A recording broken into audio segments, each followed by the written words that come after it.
قدرت الفنانة ريم البارودي إنها تثبت نفسها في عالم التمثيل بخطوات ثابتة جدا وناجحة.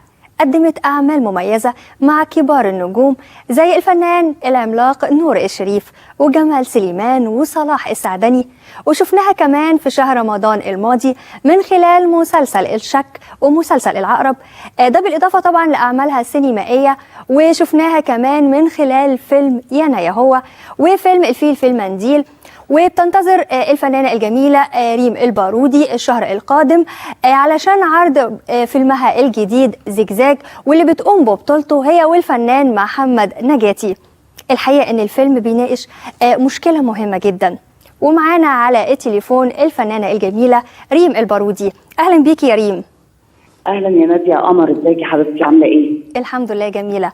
في البدايه يا ريم عايزه اعرف من حضرتك ايه الجديد اللي بتقدميه في زجزاج؟ في زجزاج بقدم شخصيه اسمها ريم، وهي امراه مطلقه وصاحبه صحابها جدا. معانا 3 بنات، ميرنا المهندس وياسمين كساب ووجه جديد شفق. ويعني مش عايزه احرق الفيلم قوي لان هو نازل ان شاء الله شهر 12 18 هيبقى في السينما.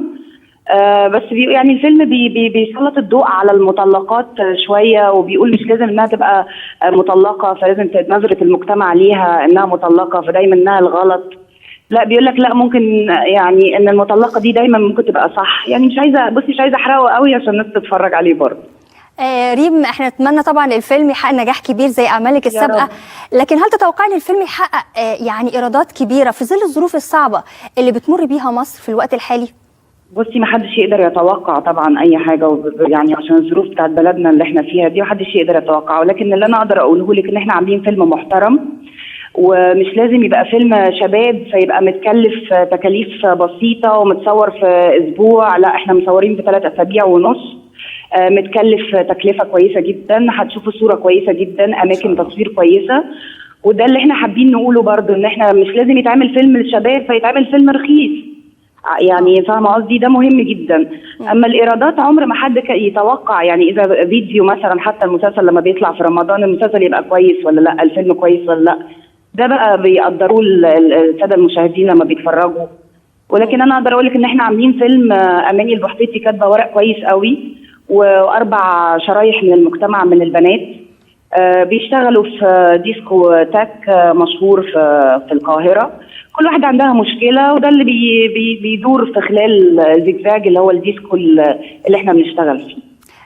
يعني احنا فعلا يعني شايفين ان الفيلم بيناقش قضايا المرأة، لكن هل انت شايفة من وجهة نظرك كفنانة ان السينما انصفت المرأة؟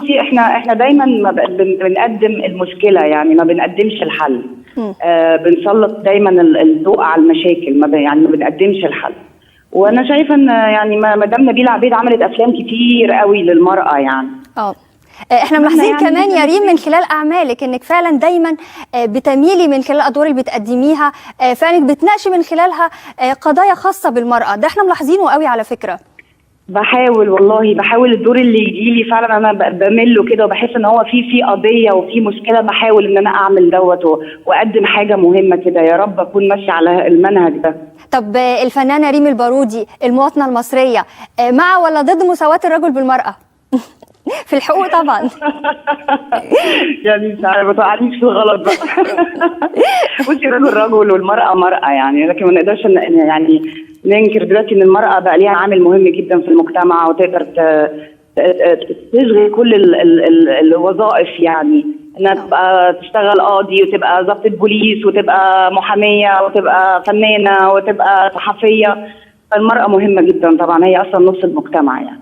الحقيقة احنا بنشوفك دايما في ادوار يعني بتعبر دايما عن المرأة الطيبة الحنونة، زي مثلا مسلسل الشك. يعني كان دورك الحقيقة كان مميز، وشفناكي انك ارتديتي الحجاب في بداية الحلقات، لكن مع تطور الاحداث شفنا ريم ظهرت من غيره. هل يعني كنت تقصدي ايه من خلال النقلة دي؟ والله الممثله الوحيده اللي ما تهاجمتش، الحمد لله انا لبست الحجاب وقلعته، فالحمد لله ما تهاجمتش بقى بالمسلسل خالص. لان الكاتب الكبير احمد ابو زيد كاتب بقضيه مهمه جدا.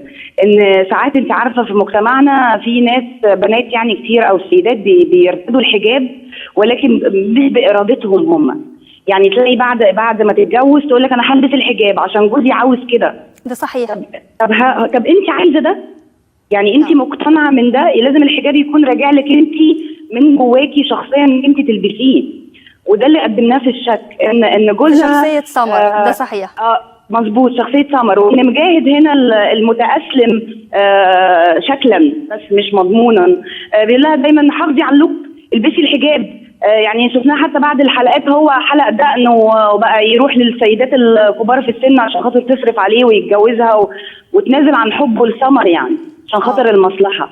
فده كانت قضية مهمة جدا جدا، ان هي حتى قالت في مشهد لاختها انا قررت اقلع الحجاب عشان لما اجي البسه بارادتي انا وباقتناع. ودي رسالة باقتناع بالظبط، ودي رسالة وصلت الحمد لله للناس بشكل اللي هو كان الكاتب استاذ احمد ابو زيد كاتبه بالشكل ده يعني هل انت شايفة ان بمجرد خلع الحجاب في الاحداث الاخيرة من دورك في المسلسل، شايفة انه سمر استردت حريتها او استردت احساسها ان هي حققت شيء كانت بتتمناه؟ هي عديمة القرارات والمسؤولية وعكس اختها خالص تماما، والطيبة اللي هي زيادة عن اللزوم اللي هي بلا مبادئ ولا شخصية. فمن اول تويست بتاع العن الحجاب هنا بقت هي صاحبة شخصية شوية وصاحبة قرارات وعايزة تشتغل بالشهادة بتاعتها وعايزة تربي بناتها وعايزة مش في موضوع الزوج بس، لان برضه عندنا سيدات كل املها وطموحها الزواج.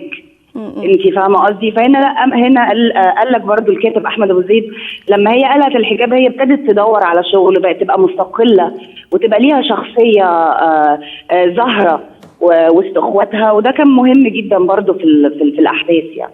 ده الحقيقه شفناه من خلال احداث مسلسل الشك وشخصيه سمر. لكن هل انت شايفه من وجهه نظرك كفنانه وكمواطنه مصريه شايفة ان الحجاب من الممكن ان يحمي المرأة مثلا من التحرش في الشارع؟ ده كان رأي من بعض الآراء. لا انا ما انا بقول لك انا مع يعني مع شخصية سمر. انا ضد ان انا البس الحجاب عشان يبقى ساتر ليا في حاجة او بتاع. الحجاب ده مذكور في القرآن ومفروض كل سيدة تلبسه وهو فرض عليها. فانا شايفة ان لما تيجي تلبسه يبقى ارادتها الشخصية.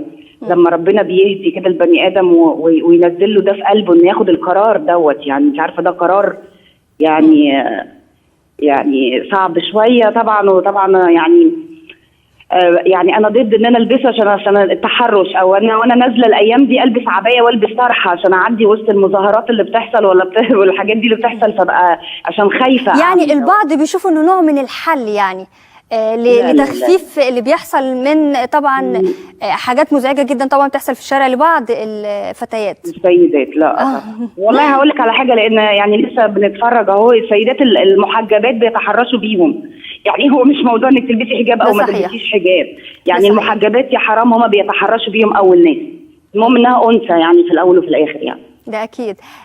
طيب احنا شفناكي انك يعني كنت مقدمه برضو دور مميز في مسلسل العقرب، في نفس توقيت برضو مسلسل الشك. يا ترى ايه الاقرب لريم وايه اللي حسيتي انه هو يعني قدرتي تقدمي فيه حاجه جديده ومختلفه؟ بس هما الشخصيتين قريبين طبعا ليا، ما دام انا اخترتهم من كذا عمل اترشحت له واتبعت لي الورق بتاعهم السنه دي. لكن انا الشخصيتين دول رحت لهم قوي، لان الشخصيه الثانيه في العقرب حبيبه اخوها قوي، واخوها ده بالنسبه لها الرجل اللي ما فيش زيه، وهو الاب وهو الاخ وهو الحبيب، وهي بالنسبه له امه. وبعدين بنت عشوائيه من العشوائيات. انا اول مره اقدم الشخصيه دي، اول مره اقدم بنت على عربيه فول وبتساعد مامتها، وبنت ب100 راجل كده. الشخصيتين قريبين يعني قريبين مني. ما اقدرش اقول لك ان حد يعني سمر غير الشخصيه دي. الاثنين انا بحبهم، ولكن اللي وصل للناس قوي ويمكن نسبه المشاهده كانت على الشك اكتر يعني. ده صحيح. بس بعض النقاد شايفين ان دورك في مسلسل العقرب كان قريب من دورك في مسلسل الهروب اللي قدمتيه مع النجم كريم عبد العزيز. لا لا لا، مختلف تماما. لا لا.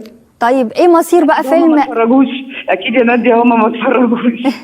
لان دي شخصيه ودي شخصيه. هناك شخصيه في الهروب مسترجله قوي وراجل قوي، لا هنا هي حبت برضه، حبت صاحب اخوها جدا يعني، وكسرت القواعد مع اخوها وراحت اتجوزت من وراه.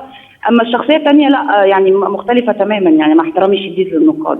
الحقيقه ريم ان احنا دايما بنشوف وبنتابعك وبنلاحظ دايما عندك ذكاء في اختيارات الادوار اللي بتقدميها، وده كان واضح جدا طبعا في الاعمال. لكن فكره انك بتقدمي عملين في وقت واحد، هل شايفه ان ده بيفيد الفنان ولا بيضره؟ والله يفيدوا لو الشخصيتين اللي بتلعبيهم في نفس السنه يعني مختلفين تماما في الشكل وفي الاداء وفي الشكل الخارجي وفي الشكل الداخلي. يعني انا سمر بنت ناس من الطبقه المتوسطه، والاب متعلم والام متعلمه مديره مدرسه، ومن البيوت كتير قوي، شبه البيوت كتير قوي اللي احنا منها اصلا. الشخصيه الثانيه بعيد تماما، دي شخصيه من العشوائيات، من الحطابه، بتبيع على عربيه فول وبتساعد امها، فالشكل حتى مختلف تماما. هنا من غير مكياج خالص في العقرب، على طول بالجلاليب. والله اذا الشخصيتين هنا بالعكس، هنا الممثل يقدر يقول ان انا اقدر العب كذا شخصيه، فده ما يضرهوش في حاجه. اكيد. احنا بنشكرك جدا يا ريم على الاتصال التليفوني ده، وميرسي جدا ليكي، ونتمنى ان فيلم زجزاج يحقق نجاح كبير، وان شاء الله يعني تبقوا معانا ان شاء الله في العرض الخاص ان شاء الله. انتوا اكيد طبعا اكيد دي دايما معانا اصلا يعني، وكنتوا بتصوروا معانا كمان زجزاج، فان شاء الله تبقوا معانا في العرض الخاص. احنا بنتابع دايما الفنانه الجميله ريم البارودي من خلال برنامج بالالوان الطبيعيه. ميرسي يا حبيبتي، بشكرك جدا، ميرسي قوي. ميرسي جدا. شكرا ميرسي قوي حبيبتي، باي باي باي. بنشكر الفنانه الجميله ريم البارودي على مداخلتها التليفونيه.